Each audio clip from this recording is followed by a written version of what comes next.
Good morning to my dear students. I am going to chapter 5th class 6 in science.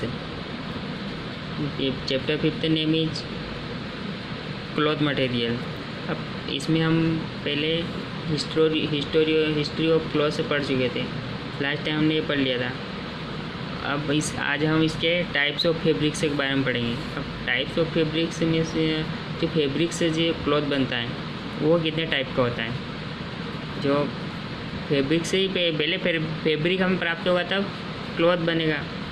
अब इसमें जी जो fabrics है वो भी 3 टाइप का होता है। एक तो नेचुरल फैब्रिक्स और जो प्लांट से प्राप्त होता है, और एक वो एनिमल फैब्रिक्स जो कि प्लांट से, एक और होता है सिंथेटिक फैब्रिक्स, है ना। एक नेचुरल और सिंथेटिक 2 टाइप का होता है। अब नेचुरल तो प्लांट से प्राप्त हो सकता है और एनिमल से भी प्राप्त हो सकता है। अब इसमें हम नेचुरल फैब्रिक्स में देखें तो प्लांट फाइबर में फर्स्ट दे रखा कॉटन। अब कॉटन भी एक सॉफ्ट फाइबर है ना, जो कि कॉटन जो होता है वो उसके सीड के चारों ओर ग्रो करता है, और जिसके बाद हम उससे कॉटन प्लांट में सीड और कॉटन को अलग करते हैं। ये एक एनुअल श्रब है ना। अब फर्स्टली क्या होता है, कॉटन कलेक्ट किया जाता है, फिर सेपरेट किया जाता है सीड से। कहाँ पर? गिनिंग फैक्ट्रीज़ में, है ना। अब जो मशीन से होती है वो सेपरेट करते हैं कॉटन और सीड्स को, तो उसे क्या कहते हैं? गिन कहते हैं। अब कॉटन पैक्ड किया जाता है फिर बिग बेल्स में, और कहाँ भेजा जाता है? टेक्सटाइल मिल में। अब टेक्सटाइल मिल में फिर इनको क्लीन किया जाता है, स्पून किया जाता है, और फिर क्या बनता है? एक धागे के समान यार्न बनता है ना, धागे जैसा, जिसको यार्न कहा जाता है। अब yarn is woven to make cloth fabrics. अब यार्न से ही क्या क्लॉथ बनाए जाते हैं। अगर कॉटन की बात करें तो कॉटन सबसे ज़्यादा हमारे इंडिया में महाराष्ट्र, गुजरात, मध्य प्रदेश और तमिलनाडु में होता है। ये सबसे ज़्यादा कॉटन प्रोडक्शन कंट्री है। अब कॉटन के लिए जो बेस्ट सॉइल है वो ब्लैक सॉइल है।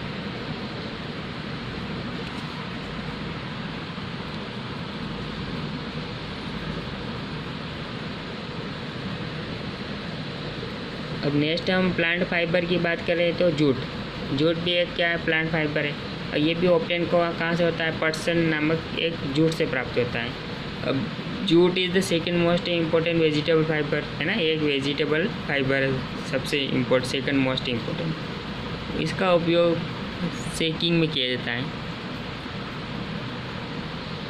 इसका उपयोग सेक्स यानी जो थैलियाँ बनाने में होता है, बैग्स बनाने में होता है ना, गन्नी क्लॉथ की थैली बैग बनाने में, और मार्केट कारपेट बनाने में होता है।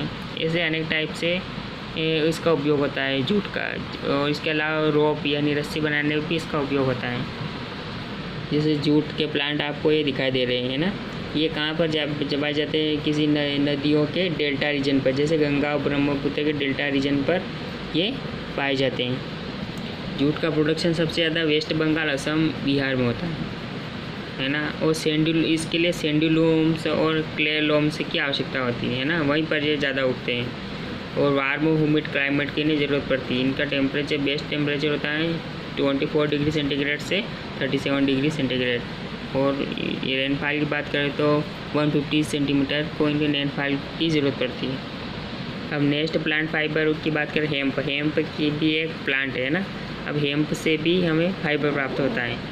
ये भी लोमी सॉइल में ग्रो करता है। अब हेम्प से किस का प्रोडक्शन होता है? रोप्स यानी रस्सियाँ, कारपेट्स, नट्स, क्लॉथ्स, पेपर, ये सब हेम्प फाइबर से ही बनते हैं। और इंडिया जो है सबसे लीडिंग प्रोड्यूसर है हेम्प प्लांट का, है ना। सबसे ज़्यादा प्रोड्यूस यही होता है। जैसे आपको ये डायग्राम में दिखा दे रहा है कि हेम्प प्लांट है। अब नेक्स्ट हम प्लांट की बात करें, है ना, तो फ्लेक्स है ना। फ्लेक्स भी एक क्या है? प्लांट है जो भी कूल रीजन यानी ठंडे रीजन में उगता है। अब flax has been used to make fibre from cloths in Asian time. प्राचीन समय में भी इसके द्वारा ही क्लॉथ बनाए जाते थे। और इसमें से जो फाइबर प्राप्त होता है वो इसके स्टेम से प्राप्त होता है ना। इसके स्टेम में ही फाइबर पाया जाता है। और जो इससे जो मेक ऑफ फैब्रिक, इससे woven to make of fabric जो बनाया जाता है फैब्रिक, वो क्या कहलाता है? लाइनिन कहलाता है। अब fibre plant obtain from flax plant is superior to cotton. Cotton से अच्छा ये होता है, जो कि ज़्यादा ड्यूरेबल ही होता है और स्मूथनेस होता है इसका जो फाइबर।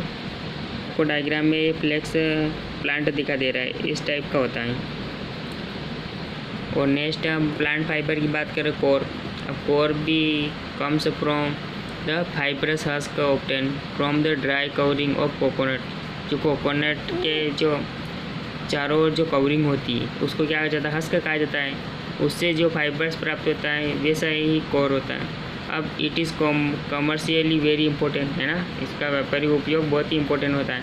अब since coir is used for filling sofa sets, है ना, क्या क्या बनाने में, sofa sets and making coir foam mattress, foam बनाए जाते हैं ना, वो भी कोर से बनाए जाते हैं।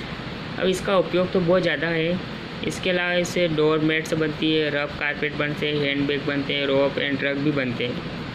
अब केरला जो स्टेट है वो इस सबसे ज़्यादा प्रोडक्शन कोर का करती है। और core is the rough fibre है ना, एक ख़राब फाइबर है। It is not used for garment. इसका उपयोग गारमेंट से यानी कपड़े बनाने में नहीं होता है। ये थे सारे प्लांट फाइबर। अब नेक्स्ट हम पढ़ेंगे एनिमल फाइबर। एनिमल फाइबर से भी हमें फाइबर प्राप्त होता है। ठीक है, आज के लिए इतना ही। नेक्स्ट हम कल पढ़ेंगे। Thank you.